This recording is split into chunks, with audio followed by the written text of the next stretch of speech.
Hello students, today's lesson is a continuation of the accent tap patterns that we did in the last lesson. We are going to expand this into triplet accents, and there is a video that's been floating around YouTube of an example of what a triplet is not. And there's going to be some discussion of that because I've had some personal experience with that myself, and we'll get to that later in the video. So we're continuing with accent tap patterns, and we're going to be doing those in both duple time and triple time. Big difference there. So what I want to do is start off at our metronome is set to 120, and we're going to continue with the alternating accent tap patterns that we've been working on in the last video. So we're going to start off with the patterns that start with a check pattern and then a single accent on each of the 16th notes. So it's going to go check pattern, accents on the downbeat, check pattern, accents on the E, check pattern, accents on the and, check pattern, accents on the single accents on all the different parts of the 16th notes. 120. 1, 2, 1, 2, ready, go.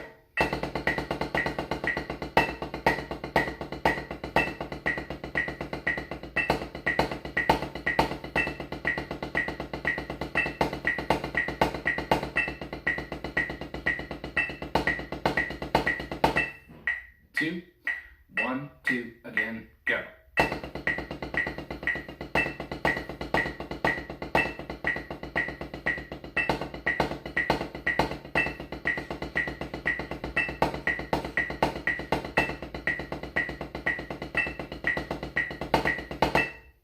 2, again, 2, ready, go.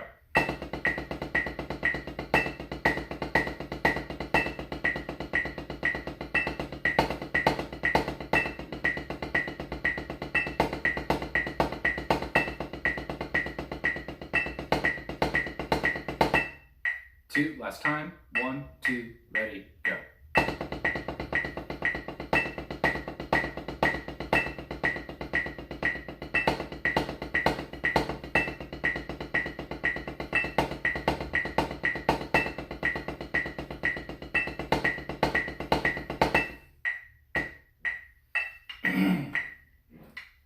'Alright, now let's go to two groupings, or two accents paired right together. So the first pattern is going to be check pattern, 1E, check pattern, E and, check pattern, and a, check pattern, a 1. Here we go. Still at 120. 1, 2, 1, 2, ready, go.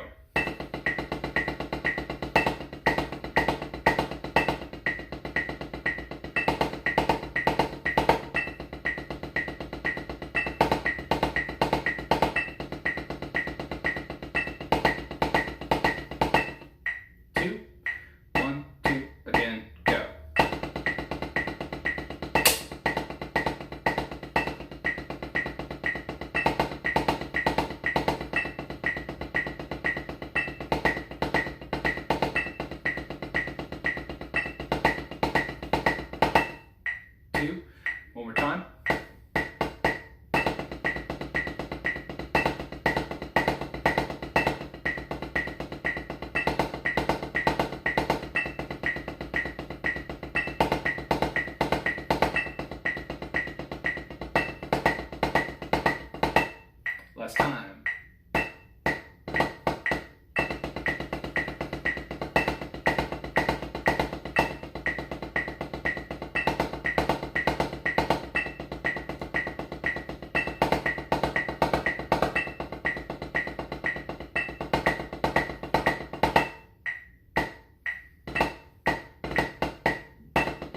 Okay, now let's review what we're doing with those exercises. We are doing downstrokes, upstrokes, and tap strokes. A tap stroke is just a low full stroke. So a full stroke starts up way high, about 12 inches away from the drum, or a full extension away from the drum where our sticks are vertical, not maybe just a little bit past that.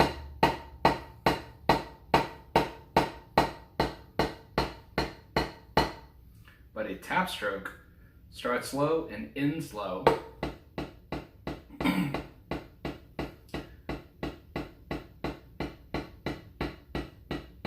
Like that. So it's a low full stroke. The downstroke is what we use to play the accent and rebound for the tap. The upstroke is what we use to get from the tap back to the accent, or a full stroke. Down, up, down, up, down, up, down, up, down, up, down, up, down, up. Down, up, down, up, down, up, down, up. Down, up, down, up, down, up, down, up. Down, up, down, up, down, up, down, up, down. So, for the control to keep the stick down, what do we need to do?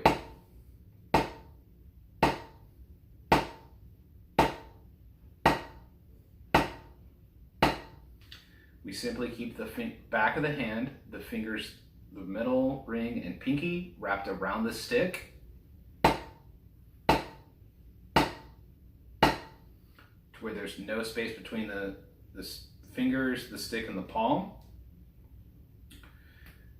And if we do that and keep the wrist still after the stroke, the stick stays down.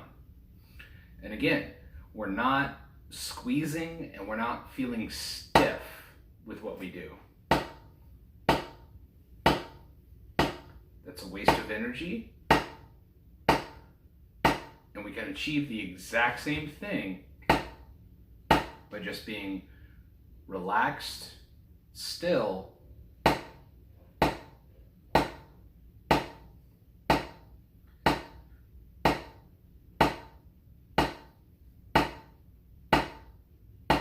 don't think of it as like applying an emergency brake or putting your brakes to the pedal, or the brake pedal to the floor. Think of it as simply just taking the wind out of the sails. We're simply just not rebounding.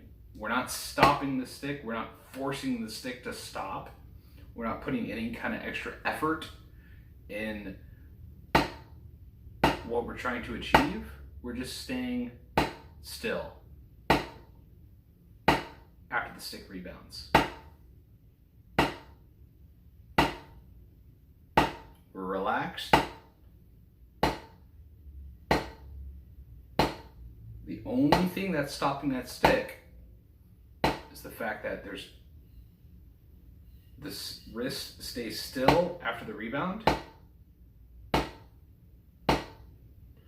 and that there's no space in the back of the hand. Now, let's continue on to triplet exercises. Now, I have seen this video pop up a couple of times. I forget where it's from, but it's from some acclaimed source that describes themselves as like a collective of educators. I would gladly beg to differ if this video has anything to deal, has any kind of, has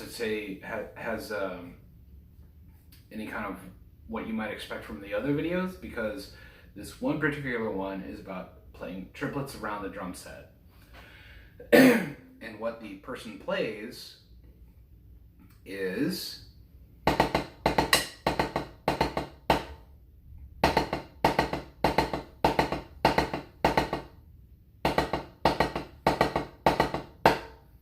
that's not a triplet.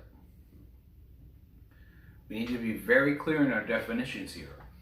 There are divisions of the beat, and those could either be by 2 or by 3. The most common versions that we hear of a beat being subdivided is 2 or 3, or a combination of both.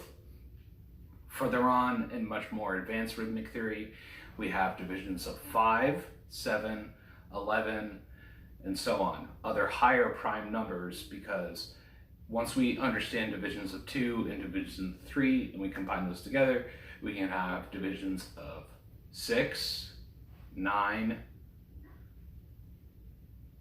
10, or that would be divisions of 5 plus 2. Pretty much everything falls in line with you're either dividing by 2, or you're dividing by 3, or you're somehow combining those two.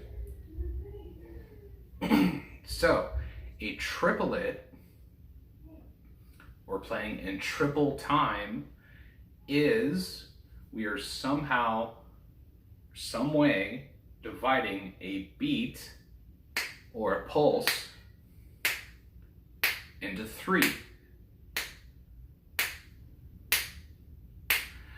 And when we say divide a pulse by 3 or divide a beat by 3, we mean evenly.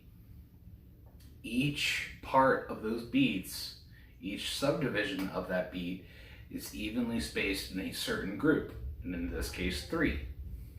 So if our beat is here, if we wanted to put 3 beats inside of that, 3 subdivisions inside of that beat, it would be there.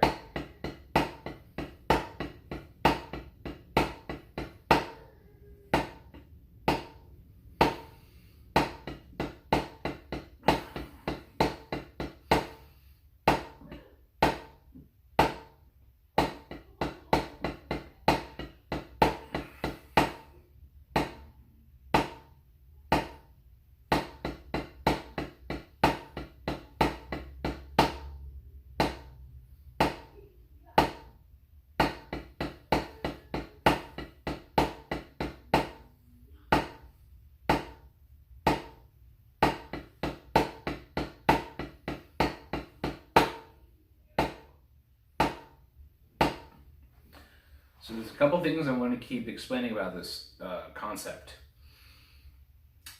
We have a beat that happens very currently.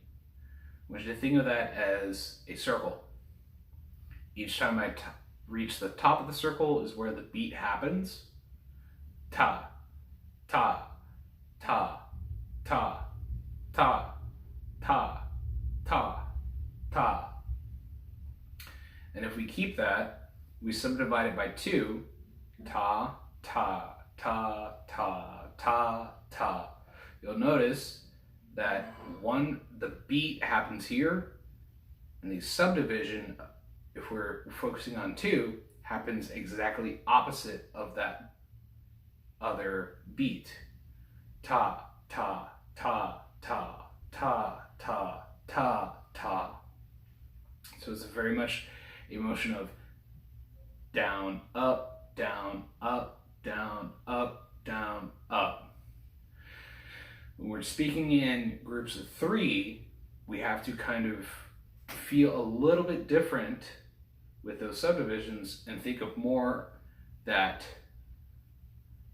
when we're playing the beat here, there's no direct opposite of that downbeat. On the exact opposite side of that downbeat, there isn't a note, there's a rest now. There's a note that's simply not played.